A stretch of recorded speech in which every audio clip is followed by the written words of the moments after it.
ನಮಸ್ಕಾರ. ಭರವಸೆ ಯೂಟ್ಯೂಬ್ ಚಾನಲ್ಗೆ ಸ್ವಾಗತ. ಪೇರೆಂಟಿಂಗ್ ಕುರಿತು ಎಷ್ಟು ಹೇಳಿದ್ರೂ ಕಡಿಮೆನೇ. ನಮ್ಮ ಚಾನಲ್ನಲ್ಲಿ ಬಹಳಷ್ಟು ವಿಡಿಯೋಗಳನ್ನು ಪೇರೆಂಟಿಂಗ್ ಕುರಿತಾಗಿಯೇ ಅಪ್ಲೋಡ್ ಮಾಡಿದ್ವಿ. ಆದರೆ ಅದಿಷ್ಟು ಸಾಕಾಗ್ತಾ ಇಲ್ಲ. ಬಹಳಷ್ಟು ಜನ ಪ್ರಶ್ನೆಗಳನ್ನು ಕೇಳಿದ್ರು, ನಮಗೆ ಇನ್ನಷ್ಟು ವಿಷಯಗಳು ಬೇಕು ಅಂತ. ಪೇರೆಂಟಿಂಗ್ ಯಾಕೆ ಒಂದು ಸವಾಲಿನದಾಗ್ತಾ ಇದೆ? ಈ ಕಡೆ ತಂದೆ ತಾಯಿ ಹೇಳ್ತಾರೆ, ಮಕ್ಕಳನ್ನು ಬೆಳೆಸೋದು ತುಂಬ ಸ್ಟ್ರೆಸ್ಸಪ್ಪ, ತುಂಬ ಒತ್ತಡ ಆಗ್ತಾ ಇದೆಯಪ್ಪ, ಅಯ್ಯೋ ಮಕ್ಕಳು ಮಾತೇ ಕೇಳಲ್ಲ, ಯಾಕೆ ಹೀಗೆ ಮಾಡ್ತಾರೋ ಮಕ್ಕಳು ಅಂತ ತಂದೆ ತಾಯಿ ಹೇಳ್ತಾರೆ. ಅದೇ ವೇಳೆ ಬಹಳಷ್ಟು ಜನ ಮಕ್ಕಳು ಖಿನ್ನತೆಗೆ ಒಳಗಾಗ್ತಾ ಇದ್ದಾರೆ, ಆತ್ಮಹತ್ಯೆಗಳನ್ನು ಮಾಡಿಕೊಳ್ತಾ ಇದ್ದಾರೆ, ಮನೆ ಬಿಟ್ಟು ಓಡಿ ಹೋಗ್ತಾ ಇದ್ದಾರೆ. ಎಲ್ಲಕ್ಕಿಂತ ಹೆಚ್ಚಾಗಿ ಹಲವು ವ್ಯಸನಗಳಿಗೆ ಬಲಿಯಾಗ್ತಾ ಇದ್ದಾರೆ. ಒಂದು ಕಡೆ ಮಕ್ಕಳು ನರಳ್ತಾ ಇದ್ದಾರೆ, ಇನ್ನೊಂದು ಕಡೆ ತಂದೆ ತಾಯಿನೂ ಸಂತೋಷ ಪಡ್ತಾ ಇಲ್ಲ. ಹಾಗಾದರೆ ಎಲ್ಲೋ ಒಂದು ಕಡೆಗೆ ಯಾವುದೋ ಒಂದು ಮಿಸ್ ಆಗಿರಬೇಕು, ಏನೋ ಒಂದು ಕೊರತೆ ಆಗಿರಬೇಕು. ಹಾಗನಿಸಿಯೇ ಪೇರೆಂಟಿಂಗ್ ಕುರಿತಾದಂತಹ ಸರಣಿ ವಿಡಿಯೋಗಳನ್ನು ನಾವು ಮಾಡಬೇಕು ಅನ್ನೋದು ನಮ್ಮ ಉದ್ದೇಶವಾಗಿದೆ. ಹಾಗಾದರೆ ಮಕ್ಕಳನ್ನು ಬೆಳೆಸೋದು ನಮಗೇನು ಗೊತ್ತಿಲ್ವಾ? ನಾವು ಹೇಗೆ ದೊಡ್ಡಾದ್ವೋ ಹಾಗೆ ನಮ್ಮ ಮಕ್ಕಳನ್ನು ಬೆಳೆಸಿದ್ರಾಯ್ತು. ನಾವೆಲ್ಲರೂ ಹಾಗೆ ಅಂದ್ಕೊಂಡಿದ್ವಿ, ನಮ್ಮ ತಂದೆ ತಾಯಿ ನಮ್ಮನ್ನು ಹೇಗೆ ಬೆಳೆಸಿದ್ರೋ ಹಾಗೆ ನಾವು ನಮ್ಮ ಮಕ್ಕಳನ್ನ ಬೆಳೆಸಿದ್ರಾಯ್ತು ಅಂತ. ಆದರೆ ಆ ಕಾಲಕ್ಕೂ ಈ ಕಾಲಕ್ಕೂ ಬಹುದೊಡ್ಡ ಅಂತರ ಇರೋದನ್ನು ನಾವು ಮರೆತು ಬಿಡ್ತೀವಿ. ಆ ಕಾಲವೇ ಬೇರೆಯಾಗಿತ್ತು, ಈಗ ನಮ್ಮ ಮಕ್ಕಳು ಬದುಕ್ತಾ ಇರುವ ಕಾಲವೇ ಬೇರೆ. ಬಹುಶಃ ಬದಲಾದ ಕಾಲಕ್ಕೆ ಬದಲಾದ ರೀತಿಯಿಂದ ನಾವು ಪೇರೆಂಟಿಂಗನ್ನು ನೋಡಬೇಕಾಗಿದೆ. ಹೇಗೆ ನೋಡಬೇಕು? ಪುಸ್ತಕಗಳಲ್ಲಿ ಇರುವಂತಹ ಪೇರೆಂಟಿಂಗ್ ಕುರಿತಾದಂತಹ ಮಾರ್ಗದರ್ಶನ ಕೂಡ ಹಳತಾಗುವ ಕಾಲದಲ್ಲಿ ನಾವಿದ್ದೀವಿ. ಅದಕ್ಕೆ ಜೀವನದ ಅನುಭವ, ಜಗತ್ತನ್ನು ನೋಡಿದ ಸುತ್ತಿದ, ಅಲ್ಲಿನ ಸಂಗತಿಗಳನ್ನು ಸೂಕ್ಷ್ಮವಾಗಿ ಗ್ರಹಿಸಿದ ಅನುಭವಗಳು ಬೇಕು. ಈ ಎಲ್ಲ ಹಿನ್ನೆಲೆಯಲ್ಲಿ ಪೇರೆಂಟಿಂಗ್ ಕುರಿತಾದಂತಹ ಹಲವು ವಿಷಯಗಳ ಬಗೆಗೆ ಬೆಳಕು ಚೆಲ್ಲೋದಕ್ಕೆ ನಮ್ಮೊಂದಿಗೆ ಡಾಕ್ಟರ್ ಉಷಾ ವಸ್ತಾರೆ ಅವರಿದ್ದಾರೆ. ನಮಸ್ತೆ ಮೇಡಮ್. ನಮಸ್ತೆ. ಈ ಪೇರೆಂಟಿಂಗ್ ಅನ್ನೋದಿದೆಯಲ್ಲ, ಇಷ್ಟು ದೊಡ್ಡ ಸವಾಲು ಅನ್ನೋದು ಪೇರೆಂಟ್ಗೆ ಗೊತ್ತಿರುವಂಥದ್ದು.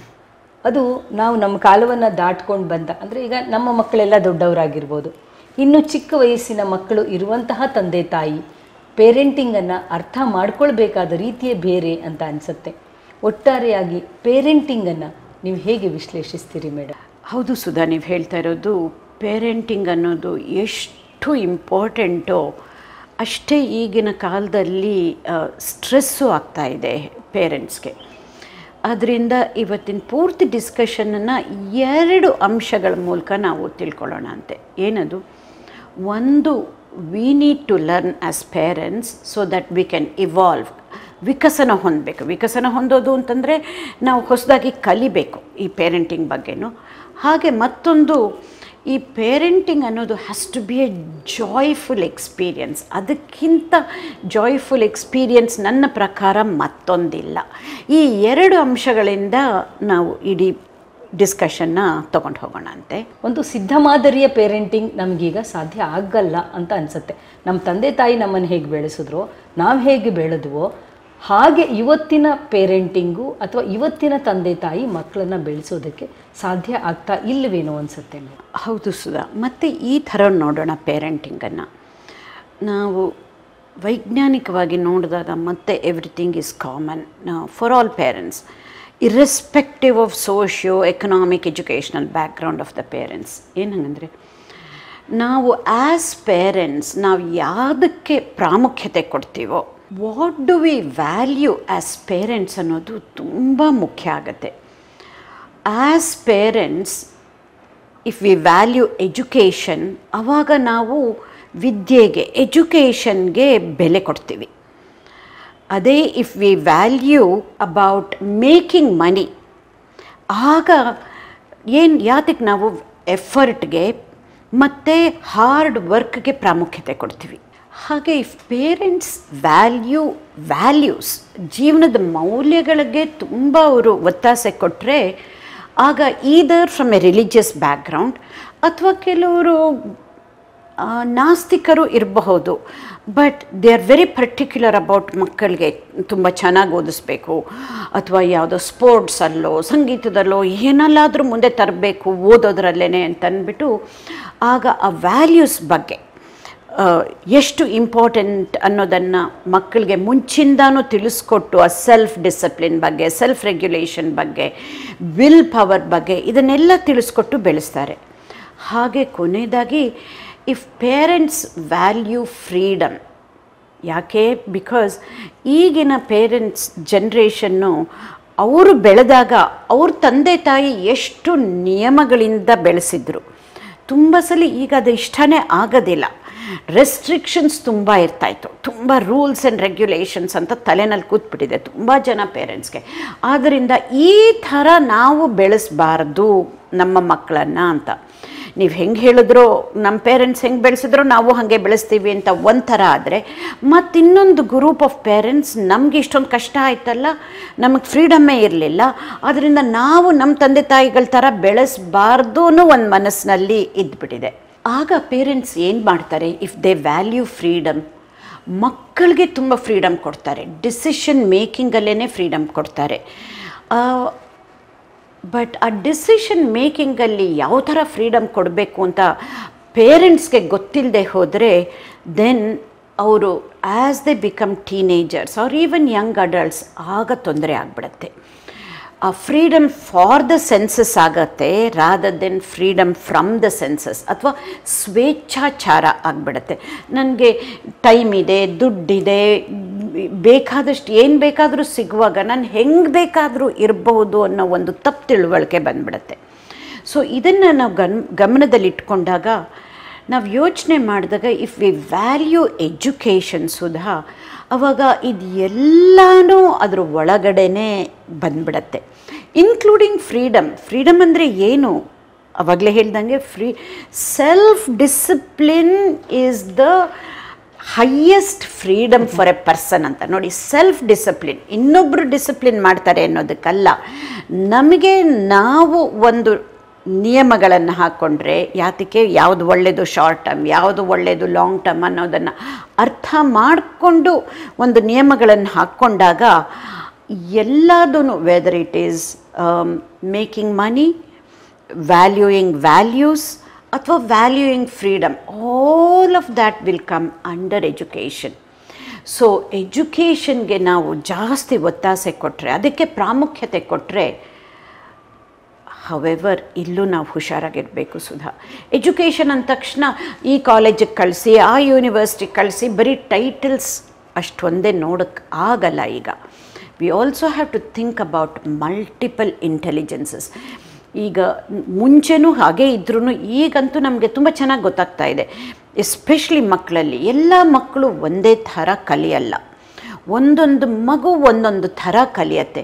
ಬಟ್ ನಮಗೆ ಏನಿದೆ ಇಲ್ಲಿ ಎಜುಕೇಷನ್ ಸಿಸ್ಟಮಲ್ಲಿ ಒನ್ ಸೈಜ್ ಫಿಟ್ಸ್ ಆಲ್. ಅದರಲ್ಲೂ ಏನೋ ಒಂದು ಹೀಗೆ ಹಾಗೆ ಇಲ್ಲ, CBSEನೋ ICSEನೋ ಸಿಲೆಬಸ್ಸಲ್ಲಿ ಏನಾದರೂ ಬೇರೆ ಇರತ್ತೆ ಹೊರತು ಅದೆಲ್ಲ ಒಂದು ಸ್ಟ್ಯಾಂಡರ್ಡೈಸ್ಡ್ ಆ ಥರ ನಾನು ಹೇಳ್ತಾ ಇಲ್ಲ. We truly need to understand what multiple intelligence is all about. As parents ನಾವು ಇದನ್ನು ಅರ್ಥ ಮಾಡ್ಕೋಬೇಕು, ಕಲಿಬೇಕು.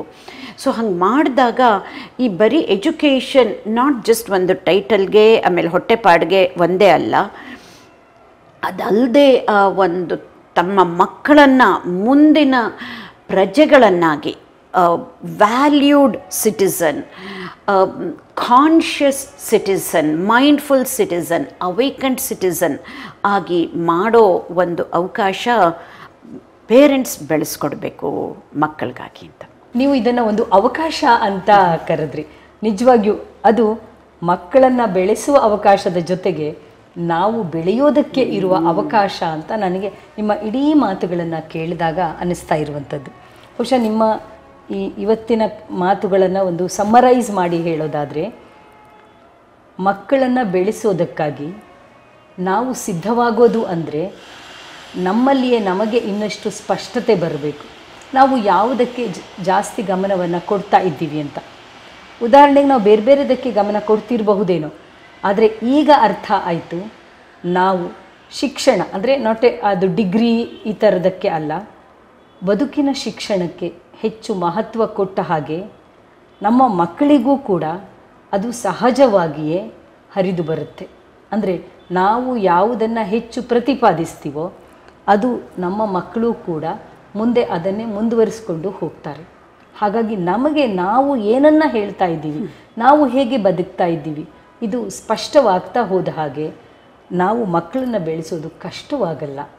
ಇಲ್ಲದೆ ಹೋದರೆ ನಮಗೆ ಸರಿಯಾಗಿ ಗೊತ್ತಿಲ್ಲ, ನಮಗೆ ಸರಿಯಾದ ತಿಳುವಳಿಕೆಗಳಿಲ್ಲ, ನಾವು ಮಕ್ಕಳಿಗೆ ಏನು ಹೇಳಬಲ್ಲೆವು, ಇದು ಆಗ್ತಾ ಇರುವಂಥದ್ದು ಅಂತ ಅನಿಸುತ್ತೆ.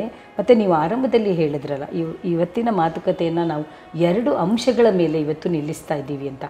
ಒಂದು, ಮಕ್ಕಳನ್ನು ಬೆಳೆಸೋದು ಒಂದು ಸಂತೋಷದ ಪ್ರಕ್ರಿಯೆ ಆಗಬೇಕು, ಸಂತೋಷ ಕೊಡಬೇಕು, ಖುಷಿ ಕೊಡಬೇಕು. ಎರಡನೆಯದು, ಇದು ನಮ್ಮನ್ನು ಕೂಡ ಬೆಳೆಸಬೇಕು ಅಂತ. ಬಹುಶಃ ನಾವು ಯಾವುದಕ್ಕೆ ಹೆಚ್ಚು ಗಮನ ಕೊಡ್ತಾ ಇದ್ದೀವಿ ಅಂತ ಫೋಕಸ್ ಮಾಡ್ತಾ ಮಾಡ್ತಾ ನಾವು ಬೆಳಿತೀವಿ.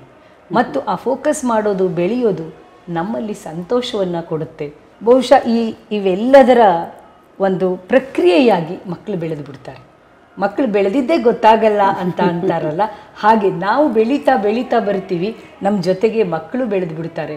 ಮಕ್ಕಳು ಬೆಳೀತಾ ಇದ್ದಾರೆ, ನಾವು ಬೆಳಿತೀವಿ. ಬಹಳ ಚೆನ್ನಾಗಿತ್ತು.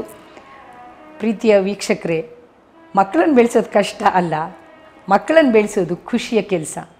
ಆದರೆ ನಾವು ಬೆಳಿಬೇಕಲ್ಲ, ನಾವು ಬೆಳಿಬೇಕು ಅಂತ ಮನಸ್ಸು ಮಾಡಬೇಕಲ್ಲ. ಹೇಗೆ ಬೆಳಿಬೇಕು, ಯಾಕೆ ಬೆಳಿಬೇಕು, ಇನ್ನಷ್ಟು ಮಾತುಕತೆಗಳಿದೆ.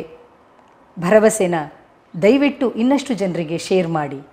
ಭರವಸೆ ಬದುಕು ಬದಲಾಗೋದಕ್ಕೆ ತೆರೆದ ಬಾಗಿಲು. ಅಂತಹ ಬಾಗಿಲನ್ನು ತೆರೆದು ಒಳಗೆ ಬಂದಂತಹ ತಮಗೆಲ್ಲರಿಗೂ ಕೃತಜ್ಞತೆಗಳು. ನಮಸ್ಕಾರ.